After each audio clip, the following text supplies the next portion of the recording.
ازيكم عاملين ايه؟ انا شفت كذا طريقة لتفريز البرتقال، وحين فرزته بكذا طريقة وبرضه يطلع ممرر بعد ما اجي اعصره.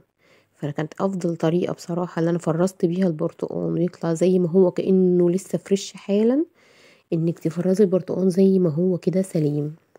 فرزيه زي ما هو كده سليم. طالما انت بتحبي تفرزي بقى يعني، او معلش هو هياخد مكان في الفريزر عندك شوية، بس كده احسن يعني. فرزيه وبعد كده طلعي منه يفك، وبعد كده تعمليه عصير. لا تعصريه من قبل ولا تقطعيه، كل ده بيمرر.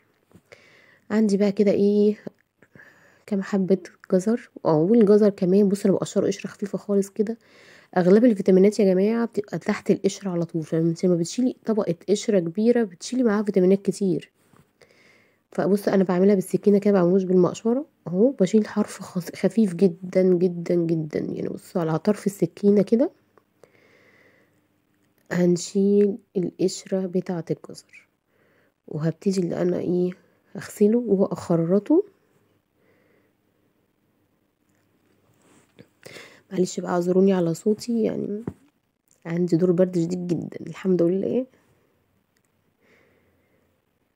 اهو هبتدي ان انا اخرط الجزر واعمل ايه واروح اسلقه بس.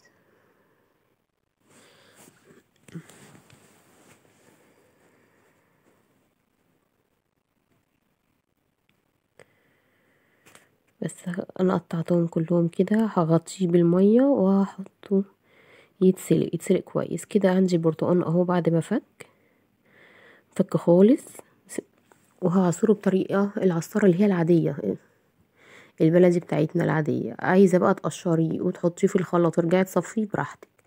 عندك اي نوع معصرة للبرتقال اعمليه براحتك. انا هعمله الطريقة على العصارة العادية خالص بتاعتنا.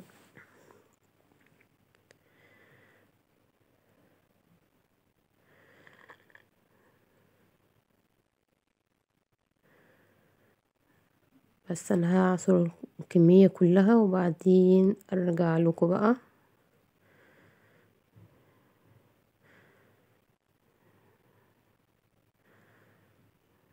بس كده خلاص هروح خلصت الكمية بتاعتي كلها كده.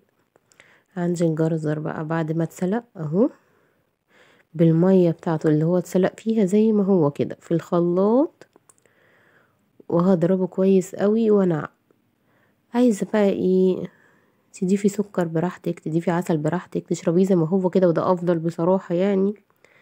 برضو براحتك، هو الحقيقة ان انت افضل انت تشربيه من غير سكر ولا اي اضافات تانية عليه. عايزة تضيفي عسل، عسل ابيض.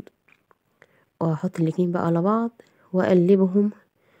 وصحة وهنا على قلوبكم كلكم يا رب. يا رب النهاردة اكون فدتكم لو بحاجة بسيطة او معلومة بسيطة. اشوفكم على خير، مع السلامة.